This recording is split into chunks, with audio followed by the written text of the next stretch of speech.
I'm excited to show you all how we built our outdoor kitchen, island, bar. It could be anywhere. This one was on our dock. Here my husband purchased some steel bars and frames online. It was a certain size that you could purchase, and then we just had to assemble them. I will include everything we purchased down below. We did have to add some more reinforcement, so we just purchased some of these steel bars at Lowe's and Home Depot. And you can see here in the video, he has to cut it to the perfect length and adds it to the frame with some screws specifically used to attach to steel. Here we have a final product of the steel frame for the bar. We also added a refrigerator, cabinets, and a trash can. Next, we went in with concrete board to cover the outside. It doesn't have to be cut absolutely perfect because we are going to cover it with this siding. It is a PVC thin outdoor siding and it's waterproof. This stuff is absolutely amazing. We used two different exterior adhesives, Loctite and liquid nails. We just wanted to make sure this stuff would not budge. Here we have the girls helping us put these on. You just need scissors, a knife, and this glue, and it's kind of like a puzzle piece. You figure out where it's going to look good. We did like to cut the pieces up so it wasn't so cookie cutter on there. And here we have the island coming together. We just have a few more things to add. My husband then built a little storage shed and will be the back side of the bar. Out of 2x4s, he framed it out and did an amazing job. We also then added cement boards to that as well so we could use this PVC siding on it. He already hung a spot for the TV. We're also going to add some sconces on the side. We are also adding this faux stone siding to the shed. You just need a knife, a pair of scissors, and again, two different types of adhesive. Make sure it is exterior outdoor adhesive and waterproof as well. We absolutely loved how this siding turned out. It looks so good, and this is so inexpensive.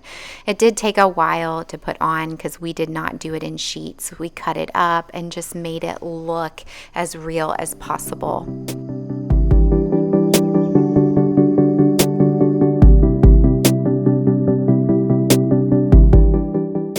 Now that we have all the siding on, we are going to German schmear it. It will just give more of a real look and help it last even longer. You're going to need a grout bag, a grout sponge, a trowel, some stone and tile mortar. We got the white color, a big bucket, and this mixing tool that you can put on the end of a drill, and water. We also covered everything because I'm sure, as you know, mortar can get very messy.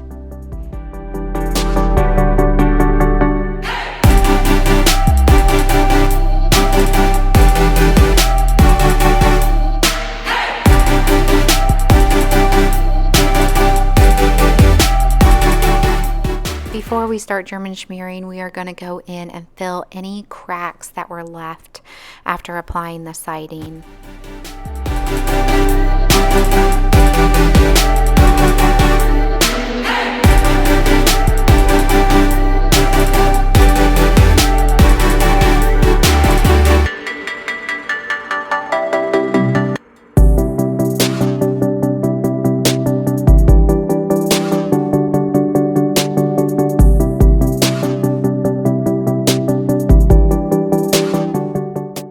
Once you have all the cracks filled in, it's time to German schmear. I just take the grout bag and you just pipe in between the stones with your mortar. So you fill that grout bag with mortar and you pipe in between those faux stones.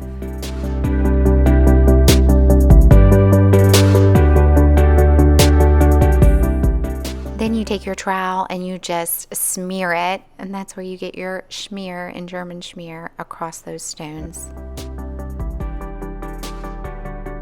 I like to use the sponge as well because it gives more coverage on the stones. The German schmear is complete. It gives the stones a more real look, and we also added the sconces on the side of where the TV will go. Now it was time to add a countertop to our bar. The kids had so much fun helping pick it out. We decided to go with marble. I absolutely love marble. We knew we would keep it covered in the off season, so I was not worried about it getting damaged by the weather. A sealer was also added to help protect it. Here's my father-in-law who helped with the install. We added a few final touches, a TV, a frame on the TV, and we absolutely love it. We have our family down here for the holidays. It's exactly what we wanted.